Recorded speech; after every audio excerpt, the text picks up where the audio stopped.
¿Qué onda, gente? ¿Cómo están? Bienvenidos a un capítulo más de EDS8 Podcast, este podcast que se realiza todos los sábados. Hoy tenemos como invitado a Frank Valdés, a un invitado que ya hemos tenido anteriormente en este podcast. Hola, Frank, ¿cómo estás? Hola, ¿qué tal, Enrique? Muy bien, y pues la verdad contento de estar aquí, ¿qué sería ya por tercera vez? Ya la tercera, oficial. Sí, No oficial, ya cuarta. necesito, sí, soy cliente frecuente, necesito alguna promoción o algo por estar aquí. Y sí. ¿Qué onda? Bueno, Enrique, aprovechando, o sea, yo considero que este episodio de hoy es algo especial, no solo porque es mi tercera vez, pero sino porque hoy se celebra el 4 of July, el 4 de julio, que es el de la independencia de los Estados Unidos. Así Técnicamente es. es el cumpleaños del vecino del norte. Así es. Entonces, me gustaría que podemos platicar un poquito antes de nuestro tema, algo un poquito más light relacionado a esto. Quisiera que me contaras, vaya, qué cosas son las que te gustan a ti de Estados Unidos. Pues para mí, cosas que me gustan mucho de Estados Unidos, creo que algo que ha marcado bastante mi vida ha sido las caricaturas. Las carica- eh, Durante mi juventud, pues yo veía Regular Show, Adventure Time, y ya de ahora de adulto,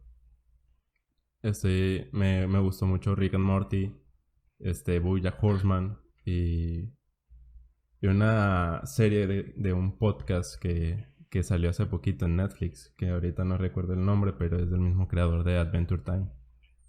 ¿Y para ti? Oye, según yo no somos tenemos tanta diferencia de edad, porque Regular Show y todo eso salió en mi adolescencia, ¿no? En la juventud para mí era lo que había en Cartoon Network, no sé, Mansión Foster, las chicas superpoderosas, todo eso. Ya me siento viejo. Sí, pero Este, para mí creo que las que me marcaron un poco más que esas caricaturas, que sí las vi cuando era niño, pero ya como adolescente creo que me gustaron aún más, porque tenían como dos historias, la que te mostraba y la que pasaba de trasfondo, ¿no? Toda la historia pues de sí. Regular Show, que está bien fumada la historia, y Adventure Time, que igual es un mundo pues apocalíptico, ¿no? Aunque no lo parezca. Aunque no lo En mi caso, parezca. En mi caso, yo diría que lo que más me gusta, y no lo voy a admitir si me encantan mucho las caricaturas americanas, pero, y lo voy a admitir, los gringos saben hacer comida. O sea, hay muchas cosas que damos por sentadas que no tendríamos aquí si no fuera por ellos. O sea, las hamburguesas, los hot dogs, e incluso las pizzas tipo Domino's, o sea, eso del pepperoni es un invento gringo, no es italiano. Tú le llegas con eso a un italiano y te va a mentar de madres. Ah, sí. Sí, sí, sé que los italianos son muy celosos con su comida. Bastante. De hecho, creo que en cuestión de cultural, entre naciones son muy celosas con su comida. Sí, o sea, la neta, o sea, los mexicanos se suelen enojar mucho con Taco Bell y restaurantes como Chipotle, pero la verdad, o sea, a mí me encantan, son muy buenos, no son auténticamente mexicanos, pero no le quita el sabor. Así es. Sí. Taco Bell, págame. Ya sé, haciendo promociones gratis, ¿no? Sí, Pero también fuera de la comida, creo que también hay ciertas empresas que se fundaron allá en Estados Unidos que ahorita no estaría el mundo como lo conoceríamos ahora, ¿no? Por ejemplo, la así es. plataforma donde estamos streameando en este momento, que es YouTube, Spotify, creo que también salió de ahí. Este, Digo, donde trabajo y en su tiempo fue mucho más importante lo que es ahorita por todo lo que desarrolló en su momento IBM. IBM, así es. Entonces creo que sí ha sido como una parte bastante importante pues en la sociedad y cultura de otros países, ¿no? Estas empresas. Así es. Así es. Y entrando un poquito ya en tema, en esta ocasión pues vamos a hablar de un tema bastante interesante, a, a mi parecer, que es la programación reactiva. No sé si nos podrías dar una introducción a... Claro que sí. Bueno, primero que nada, no voy a mentir, no voy a decir que soy un maestro experto en programación reactiva. Es algo que he tenido un reciente contacto más o menos de diciembre para acá y que me he metido bastante con eso. Primero quiero aclarar un poquito de la diferencia entre la programación imperativa que conocemos usualmente y la reactiva. La programación imperativa es más de realmente todo, ¿no? Pero es de dar las órdenes de ejecución y todo eso. Y lleva a un poquito, digamos, de eventos. Un ejemplo de eso es cuando tú llegas y prendes un foco. Eso es, por así decirlo, programación imperativa. Tú, el- pues, prendes el switch y le llega la corriente al foco. El foco no está pendiente de lo que está pasando alrededor de él. A él nomás le llega una instrucción que es enciéndete. Ujú, La programación reactiva, en cambio, pues una muy buena programación reactiva toma en cuenta cosas como mensajes y así, no necesariamente eventos, y otras tantas cosas que vamos a estar hablando por el día de hoy. Y un ejemplo que me gusta mucho de la programación reactiva es como, por ejemplo, una subasta o esta, el stock market de los Estados Unidos, al ujú, menos como era antes de que hubiera tantas computadoras.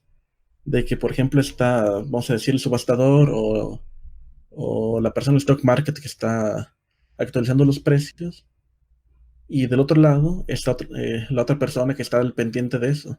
El subastador, por ejemplo, dice un objeto, cuánto va a ser su valor y todo eso, pero no le está diciendo a una persona específica, oye, tú vas a, ¿cómo decirlo?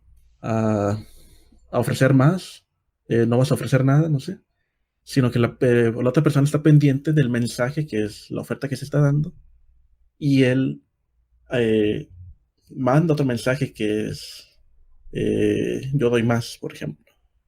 ujú. No sé, subo $500, subo 1000, subo 2000. Y eso es más un poquito de un ejemplo de cómo funciona la programación reactiva a través de mensajes.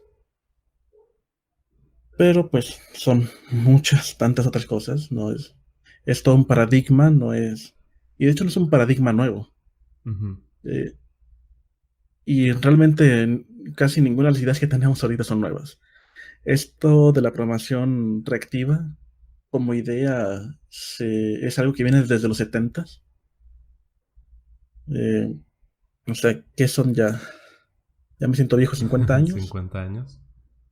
Exacto.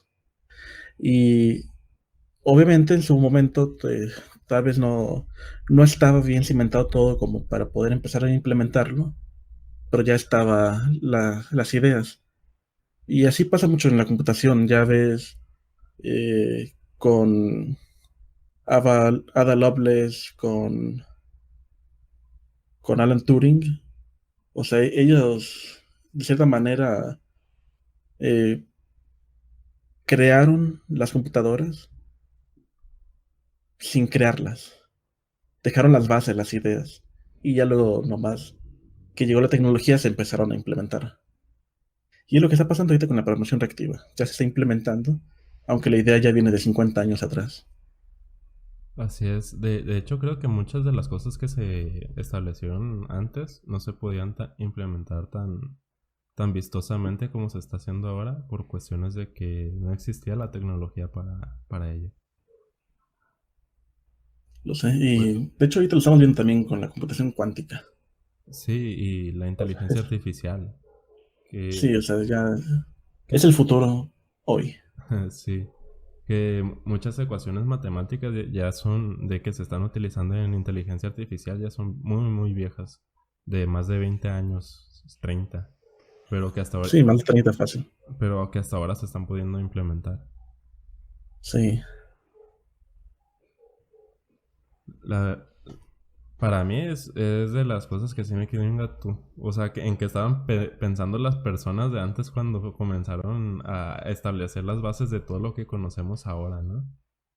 No, y deja tú antes, 50 años atrás, 100 años atrás. Vete al Renacimiento con Leonardo da Vinci, prácticamente cimentando las bases también para la aeronáutica, Ujú. sin tener nada con qué hacerlo. Sí, con pura teoría. Sí, o sea, Sí. el ser humano es impresionante. Entonces la programación reactiva surge de unos 50 años atrás, ¿no? Aproximadamente, sí. En los 70s, no te voy a mentir con el año exacto. Aparte porque es difícil poner una fecha, porque en algún momento alguien lo pensó, pero tal vez hasta después lo escribió. Pero muchos comentan que la programación reactiva surge mediante la aplicación del patrón observer, el patrón de software. Sí, ahí es cuando se empieza, cuando inicia la implementación y ya es cuando oficialmente se puede decir que nace la programación reactiva como, no voy a decir algo tangible porque pues es código, pero ya es algo que los programadores pueden ver e implementar, no nomás teorizar sobre eso. Sí. Saludos, Carlos Valdés nos está comentando ahí en YouTube. Para los que nos escuchan en Spotify o YouTube, tiempo después, que sepan que esto lo hacemos en vivo. Y hoy en día, pues conocemos la programación reactiva, ¿no? Y cómo es que se está comenzando a implementar. Como te decía, esto tiene distintas implementaciones, pero a mí las ideas que me gustan son dos, que es eh, la posibilidad de, mm, para decirlo de una manera un poquito más simple, de dinámicamente estar cambiando valores sin tener que estar cambiando las asignaciones de sus dependencias. ¿Qué me refiero con esto? En una programación imperativa, vamos a decir que tienes una variable que es una suma, que es el valor de A más B. Ujú, Si imprimes, vamos a decir que A es uno y si A es uno y B es 2, el valor de la suma va a ser 3. ujú. Si después cambias el valor de A, por ejemplo, a 2, el valor de la suma va a seguir siendo el mismo, no va a cambiar. Tienes que reasignar el- los valores para que den la nueva suma. En cambio, con la programación reactiva, se permite que tú creas la variable de la suma con los valores de A y B, imprimes el valor que era 3, luego cambias el valor de A 2, y si vuelves a imprimir el valor de la suma va a ser 4. Ok, Entonces, dinámicamente está cambiando la- los valores sin que tú, como programador, tengas que reasignarlos nuevamente. ok. Y lo otro que me gusta, y es un tema un poquito más amplio, es lo que se llama el manifiesto reactivo. Esto sí es mucho más nuevo. El manifiesto reactivo eh, es de 2014 y la verdad que cimenta muy bien cómo debe un programador eh, pues crear una aplicación reactiva. Porque tú escribiendo una aplicación con programación reactiva, con un lenguaje que te permite implementarlo, no significa que tu aplicación va a ser reactiva. Ujú, Entonces, ¿a qué me refiero con esto? El manifiesto son 4 puntos, que esto se puede ver como una especie de rombo, vaya, donde el primer punto es que la aplicación tiene que ser responsiva. Eso es obligatorio. Tu aplicación tiene que responder en un cierto tiempo y pues siempre también responder lo que se espera.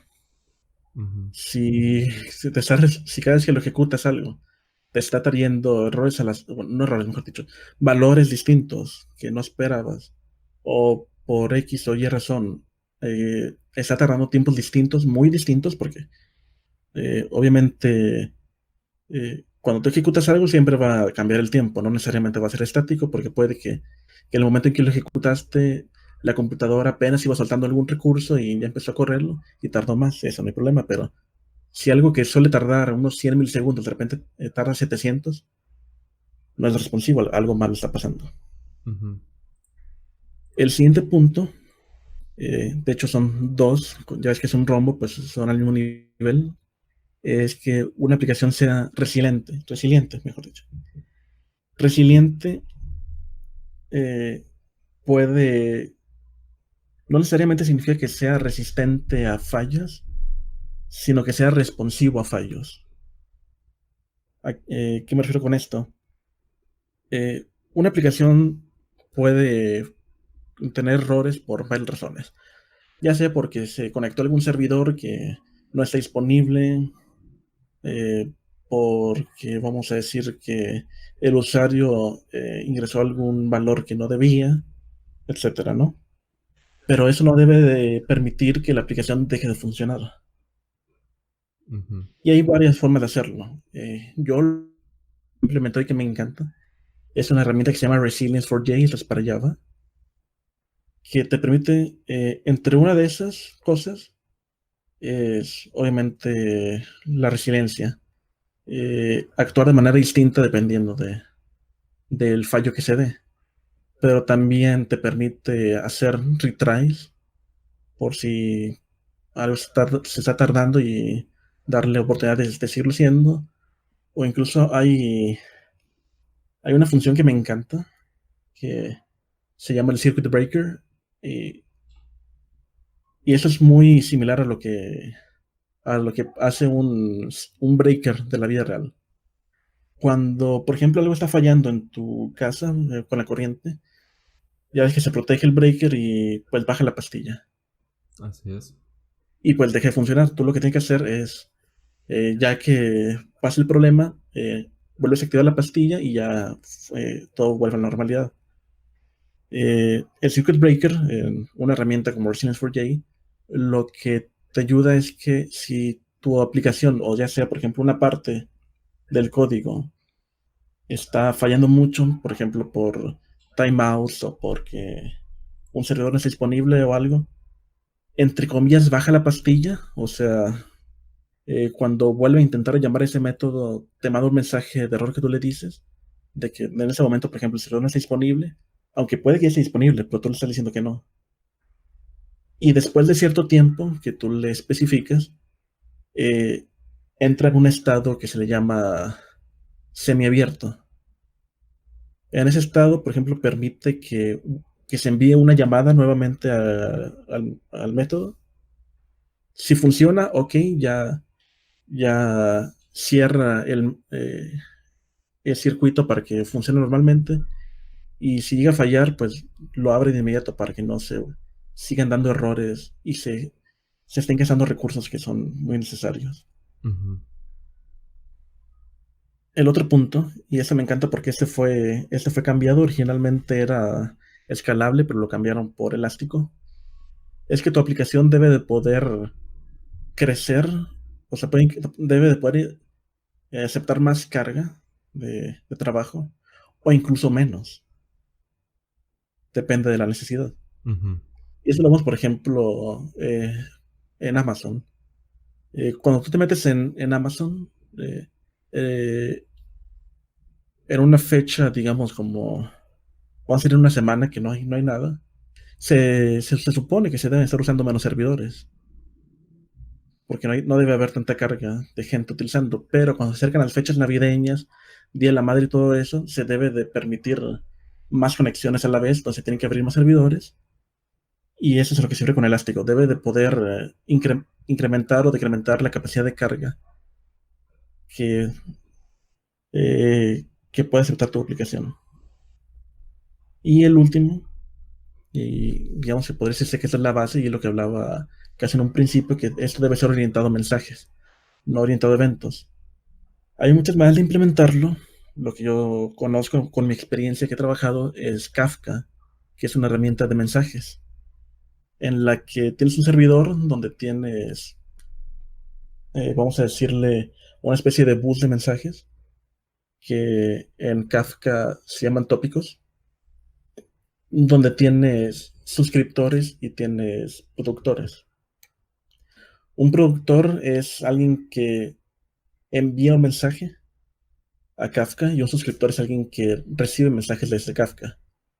Entonces están al pendiente de ese tópico, por ejemplo, y si una aplicación envía un mensaje, otra aplicación en otro lado se da cuenta de que hay un mensaje, lo lee y ejecuta algo en base a eso.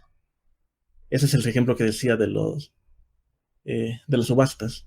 El subastador es un producer, él produce un mensaje, y del otro lado está un suscriptor, que es la persona que va a incrementar la oferta o no ofertar o algo. Incrementar o ofertar O, o no hacer nada. o sea, ofertar o no ofertar. Ujú, Por ejemplo, ve o se escucha que subió a más dinero del que tiene y pues ya no va a ofertar mejor. ujú, Va a seguir suscrito, o sea, va a seguir escuchando lo que está pasando, pero ya no va a producir mensajes tampoco, porque una aplicación puede ser un producer y un subscriber a la vez. ok. Y de hecho, fíjate, creo que con muchos paradigmas de programación, muchas implementaciones que se realizan en el mundo del software, pues valga, somos personas, ¿no? Y a veces regularmente creemos hacer cosas que realmente no estamos haciendo, como Scrum. Scrum pasa mucho que la gente dice, es que estamos usando Scrum, cuando realmente no están usando Scrum, solo están usando unas partecitas y no está bien implementado. Me imagino que pasa lo mismo con la programación reactiva, que Sí. que algunos creen que lo están implementando, pero realmente es incorrecto cómo lo están implementando. ¿Cómo sabes tú cuando lo están implementando mal? O sea, lo que siempre tienes que hacer, y pues más que nada en alguien como en mi posición, es hacer reviews de código, ¿no? Para empezar, para saber. Cosas que puedes notar que no se está implementando bien. Y esto lo voy a decir tomando en cuenta lo que te dije, los puntos de un sistema reactivo. Ujú. Primero que nada, y algo muy importante, es que corra. Eh, O sea, suena muy básico, pero es cierto. pero pasa, ajá. Y también, o sea, así como debe correr, debe haber pruebas ejecutándose para validar que lo que tú hiciste está funcionando. Pruebas Tal vez unitarias. esto no es unitarias, funcionales, de integración, no importa, pero tiene que haber pruebas. Esto no necesariamente es como hacer un punto de la programación reactiva, realmente es un punto de la programación en general, pero hacer esas pruebas te ayuda a validar que sea responsivo para empezar. Ujú, Eso ayuda a cubrir mucho el primer punto. También ver la parte de la resiliencia. Y en este caso, bueno, con Resilience4j como ejemplo, puedes ver gente que le pone, por ejemplo, un circuit breaker a todo que no necesita. Incluso a un método que nomás te retorna una suma o algo así. Eso es totalmente innecesario y estás gastando recursos porque estás obligando a que Resilience4j esté pues, gastando los recursos de la computadora para hacer sus validaciones ahí. es como meter todo en un try and catch. Algo así, y eso es muy mala práctica en cualquier aplicación. Sí. De hecho, lo que me encanta es que utilizando las herramientas adecuadas puedes no tener básicamente try and catches. Ujú. Tienes, digamos, ¿cómo se llama? Un handler de errores y ya te dejas de preocupar de estar metiendo try and catch en cada método. Sí. Ya si acaso en específico, dependiendo de tu aplicación, de las necesidades del negocio y todo eso, puedes meter para mandar mensajes específicos tal vez. Eh,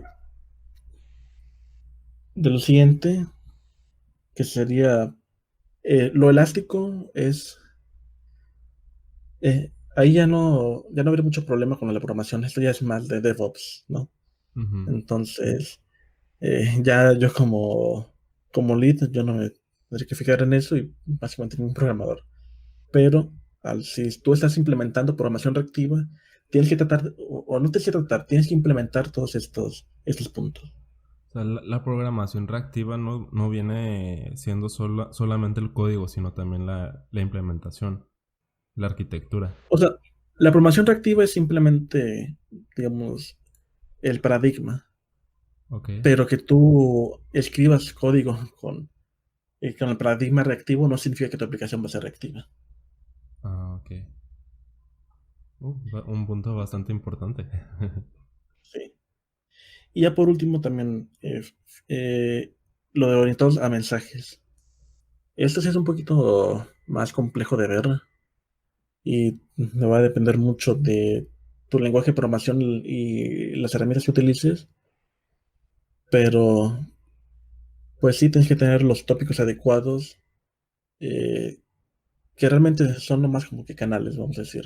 Ujú. Entonces, es saber dividir también, o sea, qué aplicaciones comparten de cierta manera o podrían llegar a compartir un canal como para crear un tópico ahí y poner los suscriptores y los productores adecuados que estén generándolo y leyendo esos mensajes.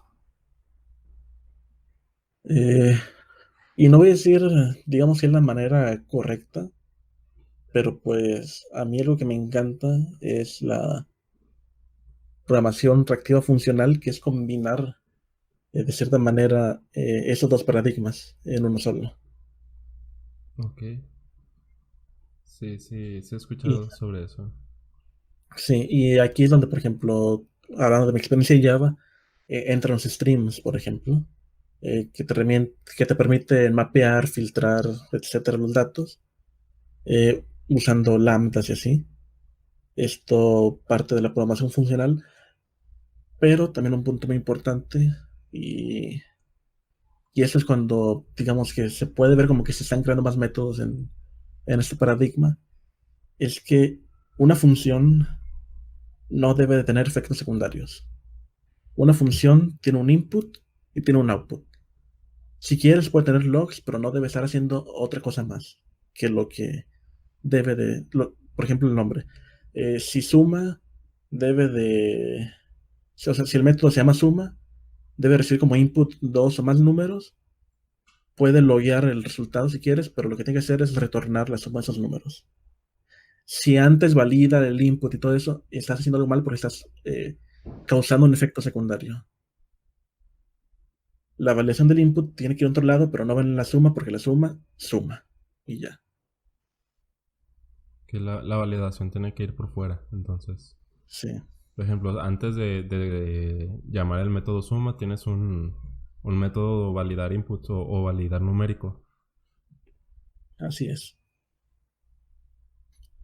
Entonces me gusta porque el código es mucho más limpio, es mucho más entendible y pues combina mis dos paradigmas favoritos hasta ahora. Ok. Entonces, ya sabiendo qué es la programación reactiva, ¿hay algún framework o biblioteca, algunos los conocen como librerías, que esté orientado a la programación reactiva? Hay varios. eh, Volviendo a Java, está Project Reactor. Un poquito más general está, y que esto lo utiliza Project Reactor, son las Reactive Extensions, por ejemplo, RxJava, RxPy, RxJS creo que se llama, y así hay varios, que son implementaciones de programación reactiva para, pues, para tu lenguaje. No para todos, obviamente. Hay, hay lenguajes de programación que donde esto es imposible de implementar, como COBOL. No sé. Eh, ¿O pero quién, también hay, ¿cómo? o quién quita si se pueda, ¿no? Pero pues ameritaría N- muchísimo. No, no se puede porque ahí sí es algo muy,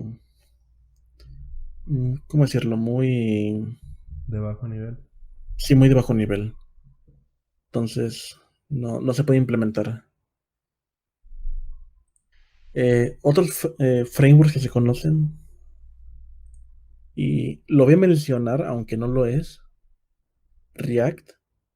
El nombre dice React, pero React no es reactivo. A lo mucho es parcialmente reactivo y ellos mismos lo dicen. Y de hecho ellos dicen en broma que React realmente se debería llamar schedule porque lo único que hace es schedules. Pero también, ¿por qué no es reactivo? Bueno, muchas cosas, pero el punto principal es, ¿te acuerdas el punto que te dije de que deberías de poder cambiar un valor y no tener que resignar en las dependencias? Ajá. React no hace eso. Tú tienes que setear el state. Hay implementaciones que te ayudan, pero React no es reactivo. Sí, no hay algo que esté escuchando los cambios, pues, por así decirlo. Sí, Que esté escuchando los cambios y que y las variables actúen reactivamente conforme a los cambios. así es. Entonces, si alguien creyó que React es reactivo por el nombre, pues lo siento, no es. Era la intención originalmente. Por eso es el nombre, pero no es así. Híjole, mi chavo, ¿cómo te explico?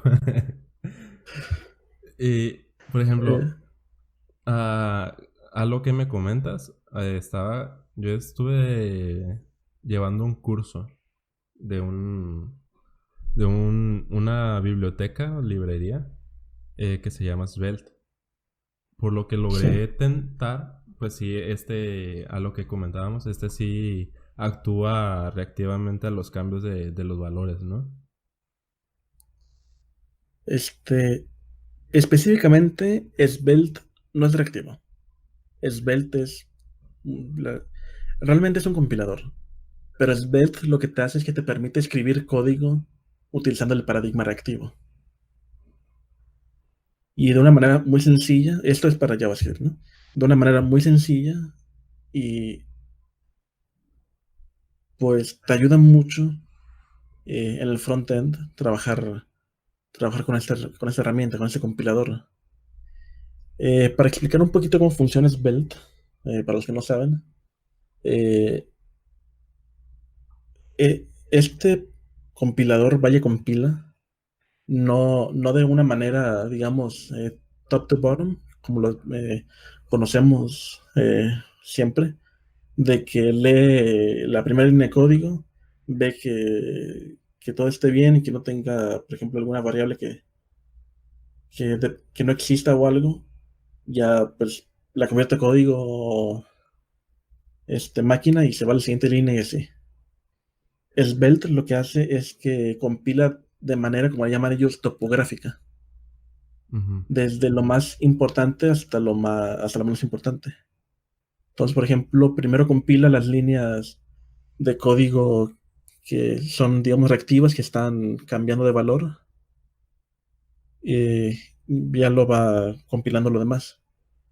Lo que te permite Svelte, gracias a eso también, es que no me gusta, pero te lo permite, puedes escribir, digamos, con un poquito de desorden. Puedes primero, por ejemplo, decir que la variable suma es pues, la suma de los valores A y B, y luego declaras e inicializas las variables A y B. ujú, A mí lo personal no me gusta, se me hace feo, pero Svelte lo permite porque lo que va a hacer es que de manera topográfica, primero va a declarar las variables que van a crear esa dependencia, ya luego crea, compila la suma, y si en algún momento tú cambiaste los valores, también va a compilar eso. ujú. Entonces es una herramienta bastante útil para el frontend, eh, pero pues yo ya no estoy muy metido en el frontend desde hace años. Sí, sí con React por el trabajo, pero no es algo muy común. Yo me he dedicado mucho más a entender bien el backend. Sí, y hablando un poquito de backend,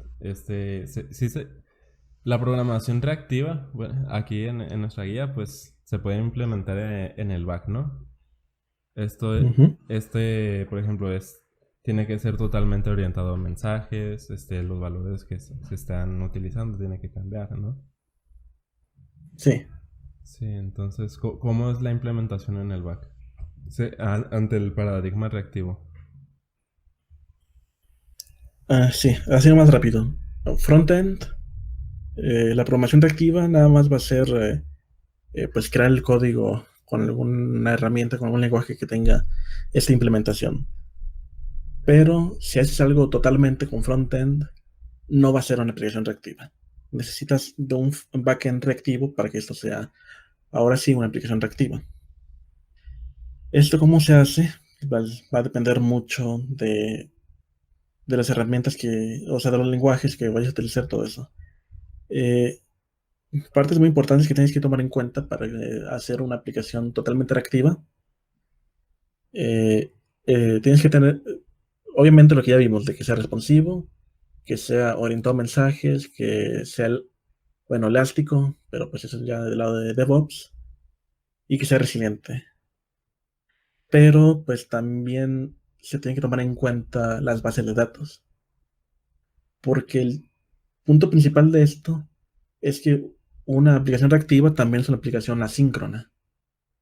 Si Ujú. creas un blocker por estar utilizando alguna base de datos que, pues, por su naturaleza bloquea, ya no puede ser una aplicación 100% reactiva. Porque ya estás. Aquí ya sí. Por ejemplo, como pues, utilizar tal vez un DB2 o un SQL, no lo va a hacer totalmente reactivo. Lo va a hacer lo más cercano posible, pero no va a ser reactivo. Ya sería jugar con bases de datos como Mongo, que tiene, gracias a los Reactive Extensions, implementaciones reactivas. Y de hecho me encanta porque tú puedes crear una interfaz y ya no te preocupas por cómo implementar los llamados a la base de datos. Ujú. Y pues Mongo no te no va a no va a causar blockers utilizando esta implementación de los RX, de RX Java. Sí. Eh, ¿Qué más? Y entrando, por ejemplo, También- ¿Sí? ¿Sí? No, sí, continúa. ¿Sí? Ah, sí. Y eso es también muy importante, porque no lo he mencionado antes y lo toqué ahorita. Tienes que hacer que tu aplicación sea lo más asíncrona posible. Hay métodos que obviamente que no van a poder ser asíncronos, pero tienes que utilizar todo lo que te trae Java. Y aquí es cuando ya entra el patrón del observable eh, para poder implementar todo esto. Ujú. Es todo un tema muy largo, tal vez como para platicar de esto en algún otro momento, pero eh, importante, asíncrono. Sí, de hecho, estaba viendo pues que era una de los principios que tenían, ¿no? Que tenía que ser totalmente asíncrono porque no cumpliría con con lo que comentabas tú del rombo del asíncrono, ¿no? Sí. O sea, hay cosas que no pueden ser realmente sería casi imposible que sea totalmente asíncrono, Ajá. porque sí hay cosas que deben de llevar un orden. Ujú. Vamos a decir, por ejemplo, que primero tienes que validar que vamos a decir que un usuario que te está llamando tiene los permisos. Ujú. Entonces ya con eso no es asíncrono, porque tienes que validar eso primero. Pero sí tienes que llegar a ser lo más asíncrono posible.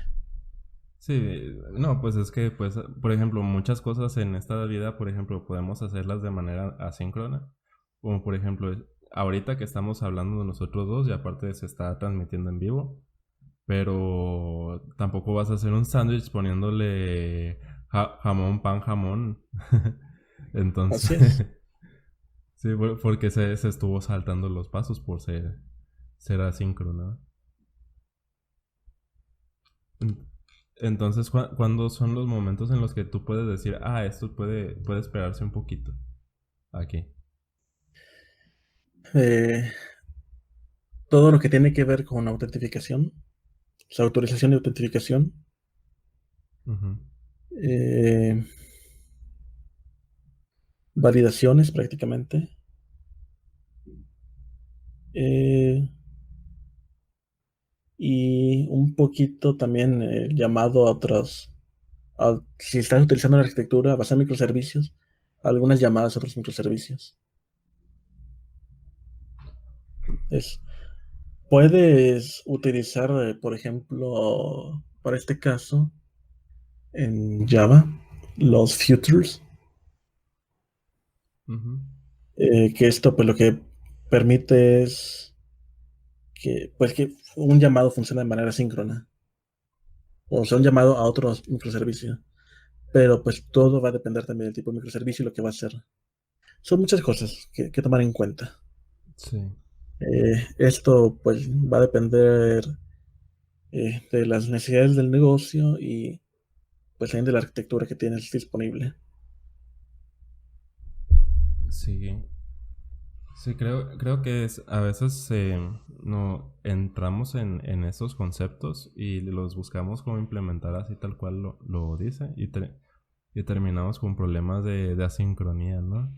A mí me pasó Sí. mucho cuando comenzaba a programar el back usando Async Await, de que Ujú. se me estaba brincando a otros procesos y yo, ¿por qué te brincas?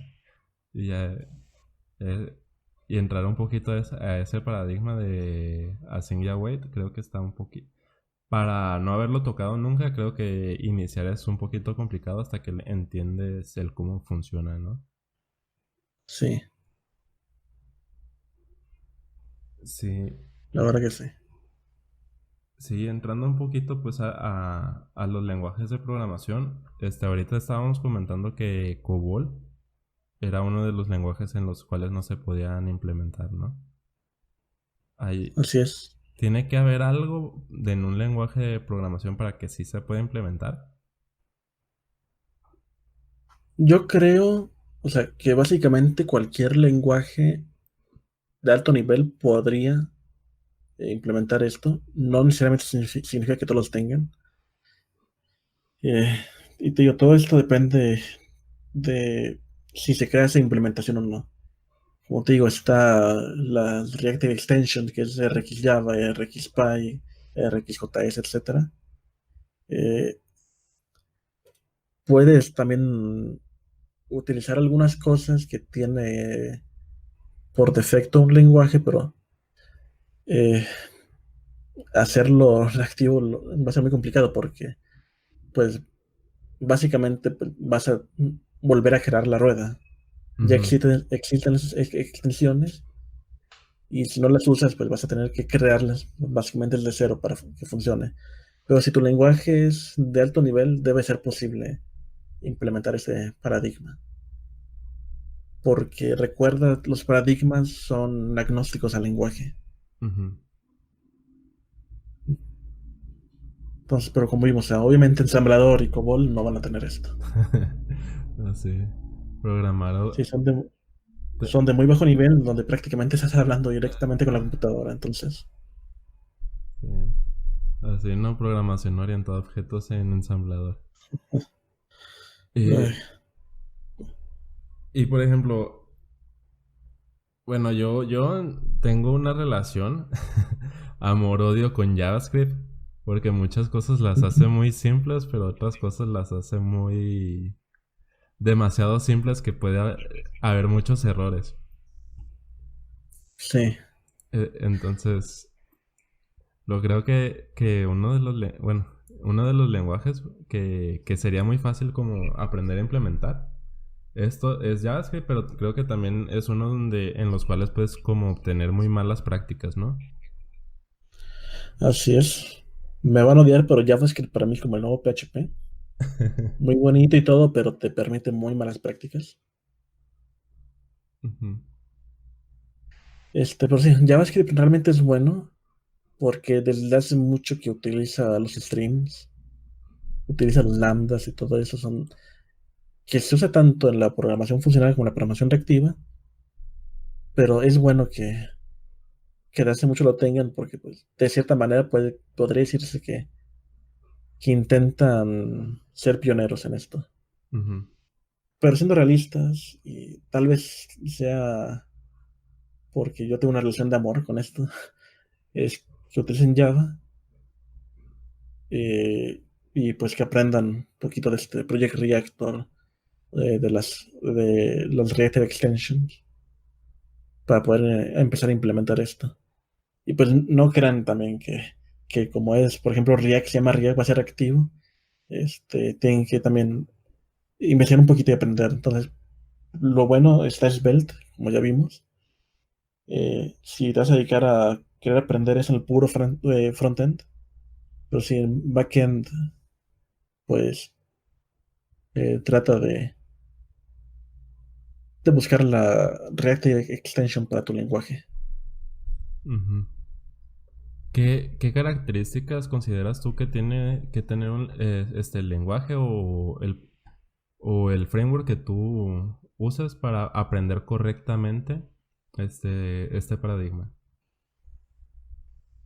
Esto, o sea, mi respuesta es independiente al paradigma, porque esto es para cualquier cosa. Eh, el framework, la librería, etcétera, que quieras utilizar, tiene que tener una buena documentación y una buena comunidad. Esto es para cualquier lenguaje, para cualquier framework, para cualquier librería, cualquier compilador, etcétera. Porque si... No voy a mentir con algo. Yo estaba hablando muy bien de Resilience4j, pero sí, la verdad que la documentación es mala. La comunidad es buena, pero la documentación es mala. Pero nomás déjame decir, ¿por qué lo estoy utilizando? Porque nosotros queríamos utilizar Histrix originalmente. Histrix es de Netflix, pero pues ya no está en Active Development, está en mantenimiento. Y ellos mismos te recomiendan utilizar mejor Resilience4j. Entonces fue por eso que lo empezamos a utilizar, pero la documentación no es clara. Entonces tienen que tomar mucho en cuenta eso. Sí, casi están poniendo en la máquina de expendedora de alimentos, están poniendo, no sé si has visto el meme que dice, sí, sí sirvo, pero mi luz interna no funciona. Algo así están haciendo. Sí, con esa cuarentena sí estoy también yo. Sí, creo que varios. Ya se me está apagando la luz. Sí, pero hay que quedarnos en casa, hay que seguir con esto, no hay que aflojar, porque pues yo salgo y veo mucha gente que se afloja, Ajá. y no en cualquier sentido, sino que los veo sin cubrebocas, los veo tal vez con el cubrebocas mal puesto. El mexicano hace del albur un arte, Para los que tal vez sean de otro país, otra ciudad, este, otro país tal vez. cuando dices que sí afloja significa que sí cede ante la tentación carnal, por así decirlo. El beso prohibido, la caricia. Bueno, cada quien sus gustos. Pero bueno, saltando, ya que debido a que nos desviamos un poquito del tema, ¿cuándo tú crees que es importante aprender esto? Porque, por ejemplo, no veo que la programación reactiva sea bueno enseñárselo a un beginner.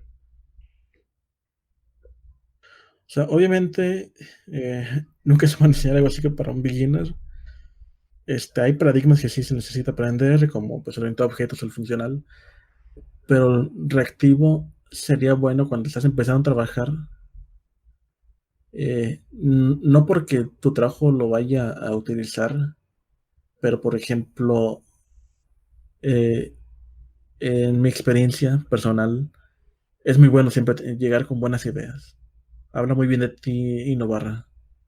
Ujú, Y pues también no tengas miedo de decir eso. O sea, eh, tal vez alguien superior a ti te pueda decir por qué no, y pues con buenos puntos, porque siendo honestos, la programación reactiva no es para todos.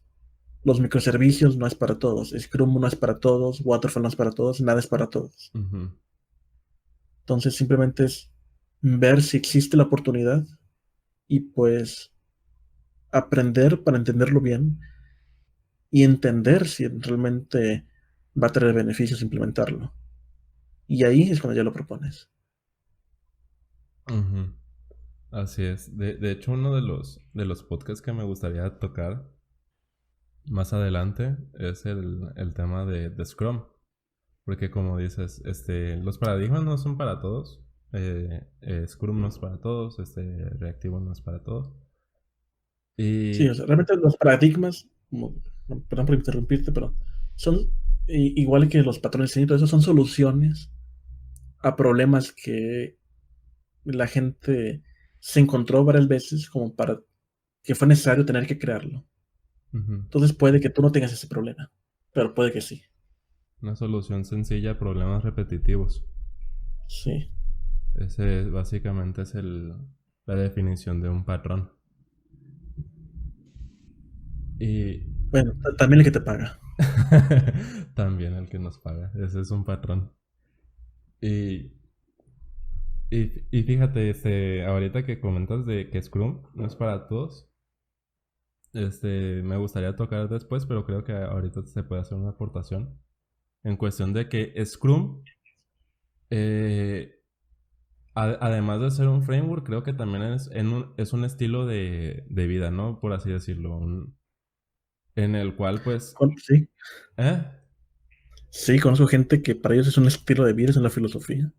Sí, es que realmente cuando dicen, es que en cualquier equipo cabe Scrum, no, no realmente, no cabe Scrum en cualquier equipo. ¿Por qué?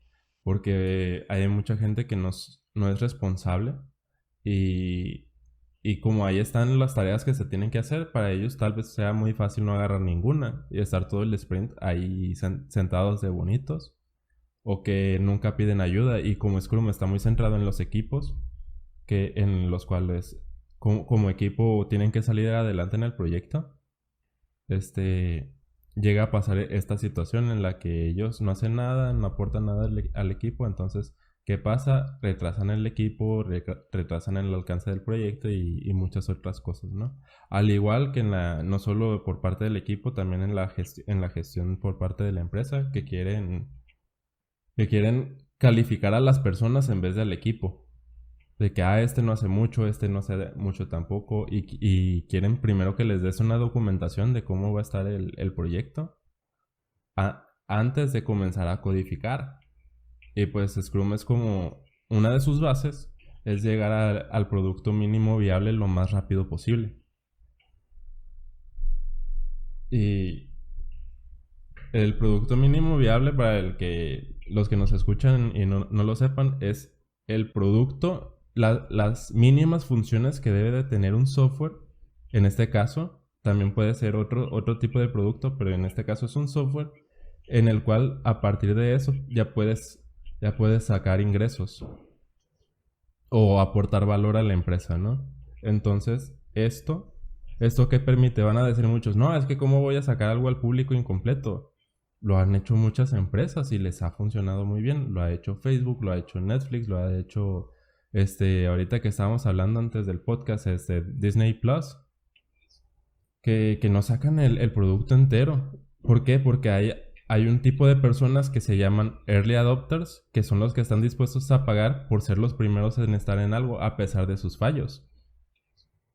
Y creo que esta parte muchas veces en las organizaciones no encaja con el estilo de pensamiento que se tienen de que no evalúas al equipo, sino que evalúas a las personas individualmente y quieres saber todo sobre el software y todo eso, cuando Scrum está orientado a otro tipo de trabajo.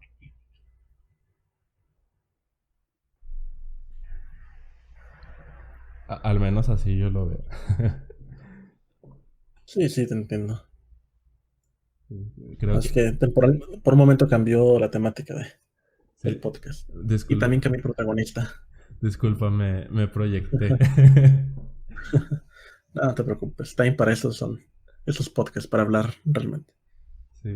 O sea, no solo yo, también tú.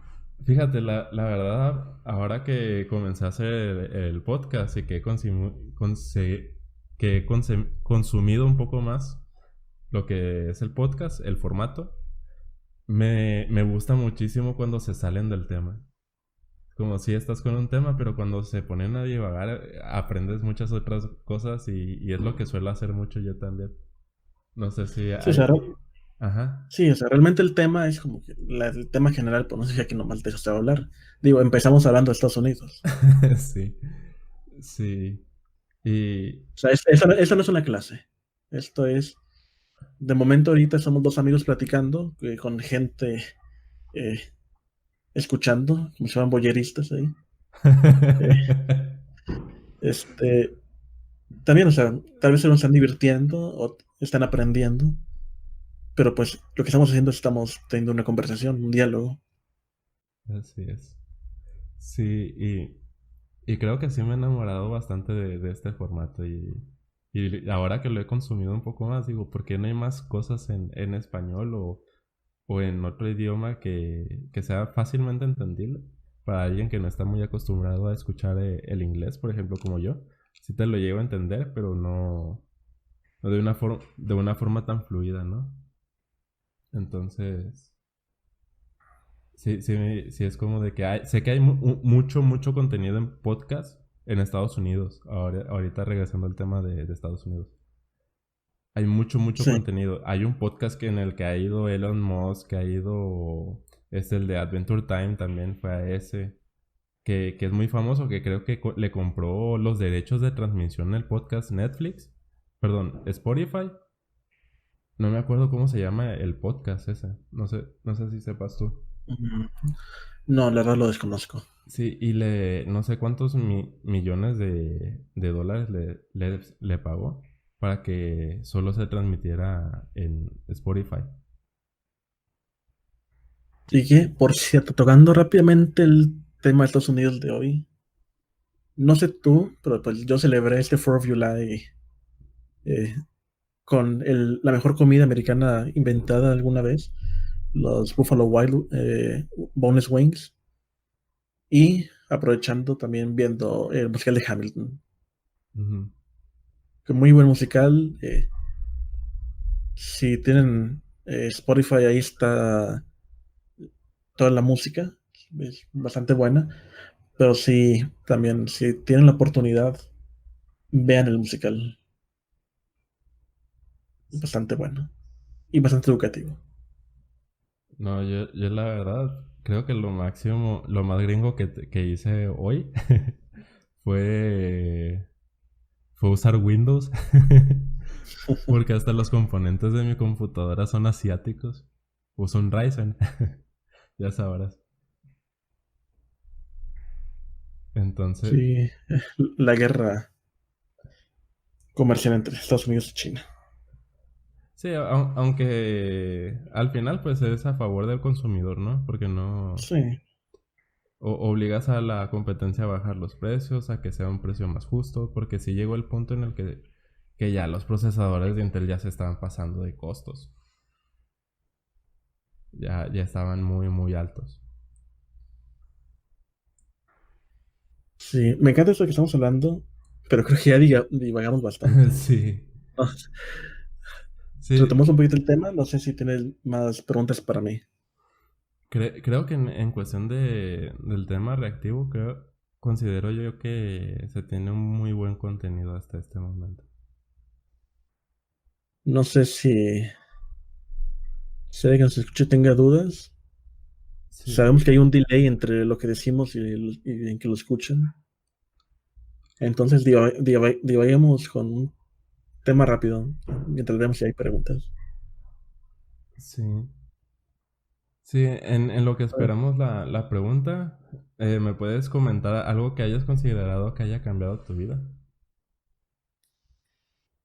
hay muchas cosas que han cambiado mi vida. O sea, realmente la vida es un cambio constante. Pero yo creo que lo que más me cambió fue salirme de Culiacán para ir a Guadalajara a trabajar por todo lo que significó. Primero que nada, o sea, había estado lejos de mi familia por un máximo de 2 meses, que fue por un verano científico. eh, pero es como que pues sabes que va a acabar y que pronto vas a ir. Ujú, Esto pues es dejar atrás a tu familia, amigos por tú no sabes cuánto tiempo, totalmente solo, sí tienes apoyo de la gente, pero pues ya no es tan fácil. También por cambiarme a lo que yo creí, bueno, pero pues en mi mente era como que algo casi imposible, eh, que fue trabajar para IBM. Yo, yo hubiera esperado tal vez que esto pasara cuando estuviera por arriba de los 30 años, que ya tuviera mucha experiencia. Y pues alcancé a los 25 cambiarme para acá. Y la Ujú, verdad que ha sido una muy buena experiencia. Eh, este cambio, pues sí, fue algo repentino, pero también me ha enseñado bastante. Mi forma de ser ha cambiado. Creo pues tú me conoces desde hace años. Yo no era alguien que digamos que hablara mucho, vamos a decir, con superiores, alguien que hablara, o sea, ni siquiera que creyera que sabe algo, o sea, el síndrome del impostor, vaya. ujú, Pero pues aquí estoy, también el trabajo hablando con arquitectos, que esto me llevó a ser un lead en un equipo, estar aquí hablando contigo en un podcast, de cierta manera ser una autoridad, ujú. aunque de bajo nivel. No una autoridad Elon Musk, por ejemplo, Sí, un poco pero sí es algo que me cambió mucho. sí, llegó el punto, considero yo. Bueno, yo voy a pasar por el mismo proceso que tú, que voy a dejar mi hogar y, y me voy a mudar a Guadalajara también. Y creo que llega el punto en el que tú sales de tu casa, pero dices en tu mente, después regreso. Así como de que... Y creo que llega el punto en el que tú te quedas de que cuando te das cuenta que ya el que tú decías que era tu hogar, hoy en día ya no es tu hogar. Ya, porque ya no vives ahí, ya no estás ahí. Es la casa de tu familia. Es la casa de tus papás, es la casa de tu familia, es la casa de tu hermano. Entonces ya no es tu hogar. Entonces llega a pasar en el tiempo que tú te vas, eh, eh, el momento en el que te das cuenta, sabes que yo ya no voy a regresar para allá. Ahora yo estoy acá. Aclarando, yo creo en regresar a vivir, porque pues, A vivir, pues. No sí. regresar a visitar. O sea, ya eres una visita. No regresas a tu casa, regresas a la casa de tus Vas a papás. visitar a tu familia, Vas a visitar a tu familia. Sí, sí, sí, pero bueno. sí consideras tú que fue algo que te llevó un proceso el tomar eso, el aceptar, o sea, que tú dices, te repites muchas veces, ¿sabes qué? Es que yo ya no vivo ahí y regreso, pero una cosa es que te lo repitas y otra cosa que tu mente ya lo entienda, pues. O sea, en mi caso, de hecho, todo fue muy rápido. Este, todo esto fue más o menos un proceso de 3 semanas. Yo no estaba buscando trabajo activamente, no estaba aplicando yo para trabajos. Cuando de repente pues me dicen que me encontraron y que les interesé, este, apliqué porque bueno, el no ya lo tienes, ¿qué tiene de malo con que lo intentes? Ujú, Y pues aquí estoy. Igual, o sea, como dicen, el sky is the limit, el cielo es el límite. Este, siempre hay que ir para adelante. O sea, nunca, o sea, la vida vamos a verla como si fueran unas escaleras, unos escalones. ujú, Entonces, siempre hay que subir, no, puedes detenerte un rato en un escalón, pero pues no bajes. sí. O sea, tú sigue y llega a tu destino, Ap- que ap- pues no sabes cuál es, pero pues ajá. cuando llegues ahí vas a saber. Aprender del pasado, vivir el presente y prepararse para el futuro. Sí. Entonces, por ejemplo, tú sabes, yo quisiera mucho irme a Estados Unidos, al menos, ¿no? Estados Unidos, Canadá, Europa, no sé, pero Nueva Zelanda. pues tal vez me conformo ahorita con Estados Unidos y Canadá, estar de cierta manera un poquito más cerca con la familia, eh, aunque sea 2000 kilómetros, Ujú, pero con mejores oportunidades. Entonces, tal vez, vamos a decir, tal vez este año estoy en Guadalajara, el siguiente me voy a Estados Unidos, entre 2 a 5 años tal vez consigo una oferta en otro lado, entonces siempre seguir para adelante, aunque sea, tal vez sea pasito a pasito, vamos a decir, ahí mismo en tu ciudad. Ujú, Pues quédate un rato, pero pues nunca bajes en un escalón. Trabaja en un lugar, ve por más en el siguiente lugar, no te vendas por menos. Hay gente que lo ha hecho, yo los conozco, que están felices tal vez, pero pues perder una muy buena oportunidad por venderse por menos. ujú. Así es. Y bueno, creo que ya estamos a tiempo para concluir. Pues en estos últimos podcasts he comentado algo sobre si, para terminar, si tienen alguna pregunta para mí. La verdad, o sea, yo quisiera tener una pregunta para ti, pero o sea, eres un muy buen amigo mío, te conozco de tantos años que sé muchas cosas de ti. De hecho, eh, me preocupan las cosas que sé de ti. A mí también. Pero pues, bueno, es una muy buena amistad, entonces. Pero eh, relacionándolo un poquito con el tema de hoy, este, ¿tú estarías dispuesto a aprender este paradigma, a aprenderlo bien? O sea, no nomás tomar un curso de unas 5 horas y ya, sino pues aprenderlo como debe de ser. Ujú. ¿Se estaría dispuesto? Sí. Yo considero que sí, porque últimamente en el trabajo en el que estoy, lo están usando mucho. En otros lugares estoy viendo que lo están implementando bastante. Entonces sí considero que es algo que tengo que aprender bien. Al menos al corto o mediano plazo. Ya a largo, pues ya sería un horror que uno aprendiera este paradigma bien, ¿no? O sea, yo creo que con un año es bastante tiempo para aprender bien. Porque, o sea, realmente, o sea, tú puedes aprender toda la teoría que quieras, pero pues tienes que implementarla. Y, por ejemplo, desgraciadamente en el equipo en el que estoy actualmente esto no se puede implementar porque no estamos haciendo algo que lo necesite. Ujú, Pero pues todo esto es, pues es bueno saberlo. Todo lo que hay en el ámbito de desarrollo, aprenderlo o tener conocimiento de él, como te decía, para hablar de eso con arquitectos, con superiores, para intentar implementarlo.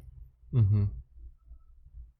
Entonces, he tenido esa suerte de que he, he sido la persona que innovó con eso y pues eso me ha llevado hasta donde estoy. Sí. Muchas felicidades, por cierto. Gracias. Pues bueno, pues muchas gracias por estar aquí de nuevo en este podcast. Tercera vez, cuarta no oficial. Y muchas gracias a todas aquellas personas que nos escuchan. Recuerden que estamos en Spotify, ahora también en Anchor, en Google Podcast, en Apple Podcast. Estoy subiendo un nuevo contenido en Spotify. Se cambió el nombre de DC8 a DC8 Podcast. Así que espero que también se suscriban a ese canal. ¿Y algo con lo que te gustaría cerrar, Frank? Creo que seré bastante bien con lo último, así que tomen en cuenta todos estos consejos porque les va a ayudar a mejorar su vida al conseguir mejores oportunidades. Muy bien. Muchas gracias. Los esperamos el siguiente podcast. Espero tenerlos aquí presentes. Y muchas gracias. Tengan un bonito día, tarde, noche. Y disfruten su fin de semana. Bye bye. Y Happy 4th of July.